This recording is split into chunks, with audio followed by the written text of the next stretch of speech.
Hello and welcome back to Autistic After Hours. I'm your host Ashra, and today I wanted to talk about some of the main differences that I notice in my life between myself and the non-autistic people in my life. And I thought this would be interesting because autistic traits are human traits, and so to a certain degree, most people experience certain autistic traits. And this doesn't necessarily mean that they are autistic. Of course, not everybody is autistic, but autistic traits are human traits. And when I say that, what I mean is that autistic traits can be experienced by everyone to a certain degree. And that doesn't necessarily mean that they meet diagnostic criteria. What it means is that autistic people are humans. And so autistic traits are inherently human traits, meaning that everyone experiences certain autistic traits to certain degrees. That is why today I wanted to talk about things that I've noticed in my actual day-to-day life that are distinctly traits of myself, traits of the way that I experience being autistic, things that the non-autistic people in my life seem to not experience. And I thought this would be fun to talk about these actual very real differences because I think oftentimes non-autistic people are very inclined to, when they hear about autistic traits, be like, oh, I do that too, or I experience that too, because again, autistic traits are human traits and that makes sense. But at the same time, there are very real differences, and there are ways that the non-autistic people in my life do not relate to my autistic traits, and that is because they are not autistic and I am. And this video is not meant to be all-inclusive. Like, if I'm talking about the things I experience as an autistic person and you do not relate to that as an autistic person, that is totally valid. We are not the same. That is okay. This is just specifically the things that I've noticed in my life that I do, that the non-autistic people in my life don't seem to do. And I thought it would be kind of fun to highlight that and talk about that today. Before we get into the episode, quick reminder to follow Autistic After Hours on Instagram. We are over 80K or close to 80K followers on there, which is amazing. Thank you so much for the support. And also a reminder to follow or subscribe wherever you're listening right now, whether that is on Spotify, Apple, or YouTube. It helps me out a lot. So some of the things that I notice that I do as an autistic person that many of the non-autistic people in my life have reported that they do not do are as follows. The first thing is I rehearse scripts and I rehearse conversations in my head before I actually do them.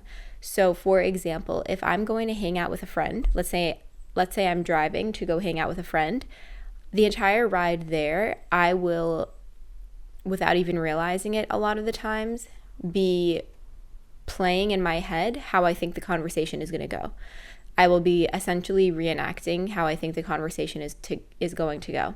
So it'll sound like, hi, how are you? I'm good. How are you? Like I will be rehearsing every single part of the conversation, like the introduction, what I think we're going to talk about. And this actually isn't something that I realized that I did until it was pointed out that it was like an autistic trait. Like once I heard that other autistic people do this, I started to catch myself doing it. And so it's not even like a conscious thing where I'm like, okay, it's time to do this now. It's like I just notice it. I just hear it happening in my head. I realize that I'm doing it, and it's something that I've always done, but I didn't even realize I was doing until I learned about autism and learned that this was like an autistic trait.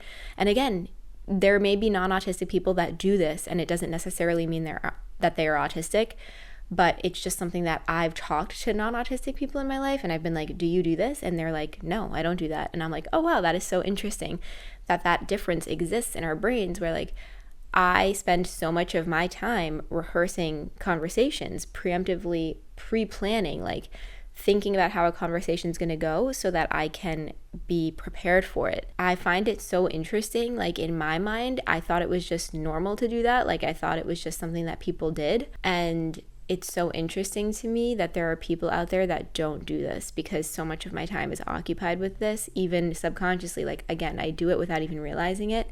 It's only after I learned that it was autistic trait that I actually became very aware of how much I do this. Like I catch myself doing it all the time. Another thing that I notice that I do that the non-autistic people in my life don't do is I have to plan everything or like know the steps of everything that we're going to do before we do it. And what this looks like is if I know I'm going to be going somewhere or doing something with somebody, I will want to plan out every single step beforehand. So I want to know every piece of what we're doing. Like I want to know the order that we're doing it in. I want to know roughly how much time we're going to be doing it. I want to know roughly what time we're going to be leaving. I want it all planned out, and I need like specific step-by-step planning, or else I will feel like I can't be present. And of course, this is something that many people do. Lots of people are big planners, but specifically in my life, this is something that I've noticed that I do very much, and the non-autistic people in my life don't seem to be as preoccupied with this kind of planning. And I specifically notice it because a lot of people get annoyed with me for it. So it's like obvious that it's something that they don't necessarily like or want to do, and something that I need to do. And it has posed issues in my relationships because sometimes it's misunderstood as me like not wanting to do it, or me being too controlling, when in reality it's because I want to be able to enjoy my time with you.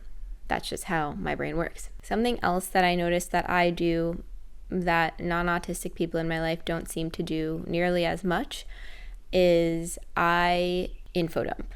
I give information to people in almost essay-like format, and it's something that I notice that I do that other people don't do, because when I do it, people seem taken aback by it and it almost halts conversations. And it's unfortunate because it is a big way that I communicate, and it sucks because when I do it, a lot of times people don't know how to respond, or they kind of don't even know where to start. Like if I tell somebody about something that I'm learning about or something that I'm interested in, like the way that I know how to do that and communicate that is I just give the full thing. Like I just like say the whole thing. I info dump. I notice that people are like, oh, after I'm done, and it just like stops. A lot of times people don't know how to like even ask me questions about it, probably because I've given a lot of information that maybe they don't even know what I'm talking about. But I don't really know how to do it any other way.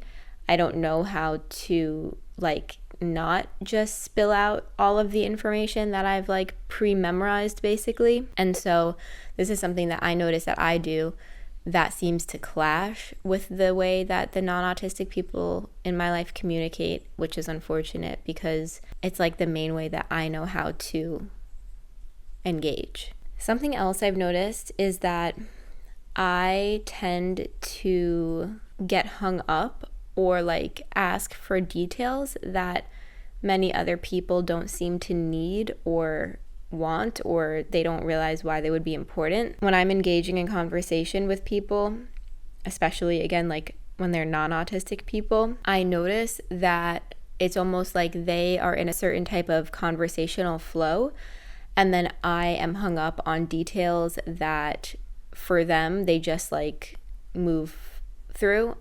I will be asking questions that other people seem to like almost be confused why I would be asking that question or why I would be so hung up on that part of the conversation. I just noticed that my brain seems to catch on things in conversations that are parts that other people ignore or go over, or it's just like not the main point of the conversation, I guess. And this is something that I notice with non-autistic people in my life, where it's almost like it seems like they're like more aligned in the conversation and they are looking at big picture parts of the conversation, whereas I am focusing in on smaller parts that other people don't understand why I would be focusing on. And this is another unfortunate thing because it also often makes me feel like the odd one out. Again, similar to the info dumping, it makes me feel like I'm not part of the conversation, or like I don't know how to be part of it in the way that they want me to, or the way that they know how to communicate best. It's another thing that I notice a lot as an autistic person that is often around mostly non-autistic people. Another thing that I notice that I do that non-autistic people in my life don't seem to do as much is seek out alone time and quiet space. Whenever I'm in a social situation, I will need to be taking lots of breaks. I will go off on my own a lot. I will leave the group a lot. I will be doing things to minimize sensory input, like wearing certain earplugs or my noise canceling headphones.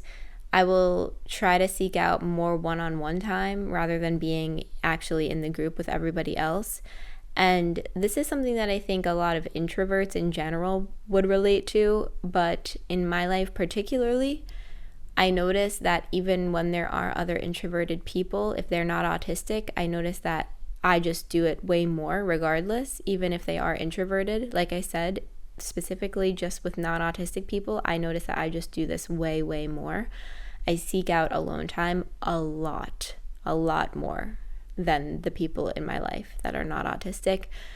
I seek out breaks way more. Like anytime I'm at a social event, a family gathering, whatever, I will be going to the bathroom a lot. I will be going off on my own. I'll want to go on a walk by myself. I just need way more alone time, and I just get overstimulated a lot easier than the non-autistic people in my life. And it's not even that they don't get overstimulated. Like, I'm sure that they get, perhaps a better word would be overwhelmed. Many of the non-autistic people in my life can probably better relate to that experience of being overwhelmed. Whereas for me, overstimulation is a different thing. And it's not something that I can ignore, or it's not something that I can like push off, because then I'll have a shutdown or even a meltdown. That's really all I can think of right now. I think I'm home for the summer with family, and so these types of differences have just been a lot more obvious to me because I've been surrounded by more people that are different from me, and I've been surrounded by a lot of not autistic people, and it's just very obvious when you're surrounded by a lot of non-autistic people. It's just, for me, becomes really obvious the ways that my autistic traits stand out. And I'm curious to hear from you if you relate to this, or if you have noticed other ways that your autistic traits seem to be really different from the non-autistic people around you. And obviously it's like intuitive. It's like, of course, you know, there are ways that my autistic traits are not experienced by the non-autistic people in my life. But I thought it would just be particularly interesting to talk about because there are also so many ways that non-autistic people do relate to certain autistic traits. Because again, as I keep saying, autistic traits are human traits. But it's also important at the same time to remember that there are very real differences. And there are so many ways that being surrounded by non-autistic people makes me realize, like, truly, like, wow, how much being autistic impacts me and does make me stand out as different. There are so many traits that I have that the non-autistic people in my life really don't experience or don't relate to. And that is what I wanted to touch on today. Thank you as always for listening. Reminder to follow or subscribe wherever you are listening or watching. And as always, remember, autistic adults exist. We deserve awareness, support, community, and acceptance. And I'm so grateful that you're here. I'll talk to you again soon. Bye.